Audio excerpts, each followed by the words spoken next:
വീണ്ടും ഒരു വലിയ ചർച്ചയിലേക്ക് നീങ്ങുകയാണ്. ശബരിമലയെ ചുറ്റിപ്പറ്റി ഉയരുന്ന ആരോപണങ്ങൾ പുതിയ വഴിത്തിരിവിൽ എത്തി നിൽക്കുകയാണ്. കേസിന്റെ പ്രതിപട്ടികയിൽ പുതിയൊരു പേര് കൂടി എഴുതി ചേർക്കപ്പെട്ടിരിക്കുന്നു. ശബരിമല തന്ത്രി കണ്ഠരര് രാജീവരര്. പോറ്റിയെ ശബരിമലയിൽ എത്തിച്ചത് തന്ത്രിയാണെന്ന ദേവസ്വം ബോർഡ് മുൻ പ്രസിഡന്റ് പത്മകുമാറിന്റെ മൊഴിയുടെ അടിസ്ഥാനത്തിലാണ് നടപടി. SIT ആണ് അറസ്റ്റ് രേഖപ്പെടുത്തിയിരിക്കുന്നത്.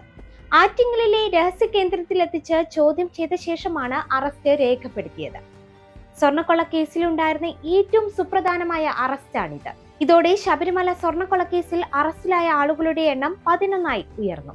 സ്പോൺസറായ ഉണ്ണികൃഷ്ണൻ പോറ്റിയിൽ തുടങ്ങിയ അറസ്റ്റ് ദേവസ്വം ബോർഡ് മുൻ പ്രസിഡന്റുമാരായ N വാസു, A പത്മകുമാർ എന്നിവർക്ക് പിന്നാലെയാണ് ശബരിമലയിലെ ആചാരാനുഷ്ഠാനങ്ങളിൽ അവസാന വാക്കായിരുന്ന തന്ത്രി കണ്ഠരര് രാജീവരിലേക്കും ഇപ്പോൾ അന്വേഷണം എത്തി നിൽക്കുന്നത്. ഇനി അറസ്റ്റിന് കാരണമായ SITയുടെ കണ്ടെത്തലുകൾ എന്തൊക്കെയാണെന്ന് നോക്കാം. പോറ്റി സ്വർണ്ണക്കൊള്ള നടത്തിയ കാര്യം തന്ത്രിക്ക് കൃത്യമായി അറിയായിരുന്നു എന്നാണ് SITയുടെ സുപ്രധാനമായ കണ്ടെത്തൽ. ഉണ്ണികൃഷ്ണൻ പോറ്റിയെ ശക്തനാക്കിയത് തന്ത്രിയാണെന്നാണ് പുറത്തുവരുന്ന വിവരം.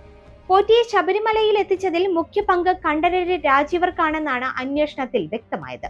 പോറ്റി ശാന്തിക്കാരനായി ജോലി ചെയ്ത ബംഗളൂരുവിലെ ക്ഷേത്രത്തിലെ തന്ത്രി മുഖ്യൻ കണ്ഠരര് രാജീവരായിരുന്നു.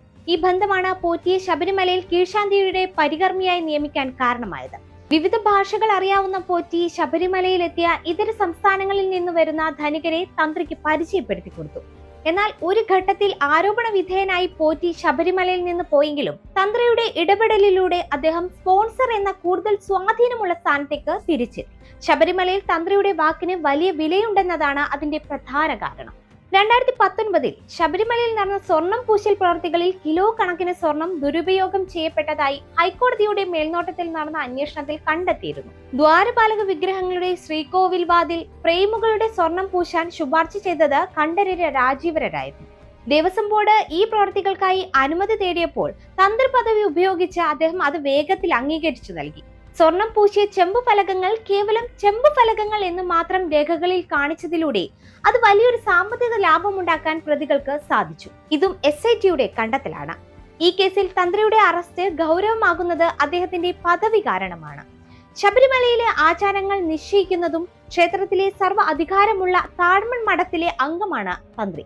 എന്നാൽ വർഷാവർഷം നറുക്കെടുപ്പിലൂടെ തിരഞ്ഞെടുക്കപ്പെടുന്ന മേൽശാന്തിയിൽ നിന്നും വ്യത്യസ്തമാണ് ഈ പദവി. ക്ഷേത്രത്തിലെ മൂലവിഗ്രഹത്തിന്റെയും ആചാരങ്ങളുടെയും സംരക്ഷകൻ എന്ന നിലയിൽ തന്ത്രിക്ക് വലിയ ഉത്തരവാദിത്തമാണുള്ളത്. കേസും അറസ്റ്റും ഒക്കെ ആയെങ്കിലും താൻ കുറ്റമൊന്നും ചെയ്തിട്ടില്ലെന്നാണ് തന്ത്രിയുടെ വാദം. അയ്യപ്പ ഭക്തരെ സംബന്ധിച്ചിടത്തോളം തന്ത്രി എന്നത് പരമോന്നത പദവിയാണ്. ആ പദവിയിൽ ഇരിക്കുന്ന ഒരാൾക്കെതിരെ ഇത്തരം ആരോപണങ്ങൾ വരുന്നത് വിശ്വാസികൾക്ക് സഹിക്കാനാവുന്നതിലും അപ്പുറമാണ്. സ്വർണ്ണക്കൊള്ള നടന്നുവെങ്കിൽ അത് ആര് ചെയ്തതായാലും പുറത്തു വരണം എന്ന് തന്നെയാണ് പൊതുസമൂഹത്തിന്റെ ആവശ്യം. എന്തായാലും തന്ത്രിയെ ചുറ്റിപ്പറ്റിയുള്ള അന്വേഷണങ്ങൾ ചൂടുപിടിക്കുകയാണ്. ഇനിയും എത്ര പേരുടെ കൈകളിൽ വിലങ്ങു വീഴുമെന്ന് കണ്ടു തന്നെ അറിയണം. കേസുമായി ബന്ധപ്പെട്ട ചോദ്യങ്ങൾ ഇനിയും ഏറെ ബാക്കിയുണ്ട്. അതിനുള്ള ഉത്തരങ്ങൾ വരും ദിവസങ്ങളിൽ പുറത്തു വരുമെന്ന് നമുക്ക് പ്രതീക്ഷിക്കാം.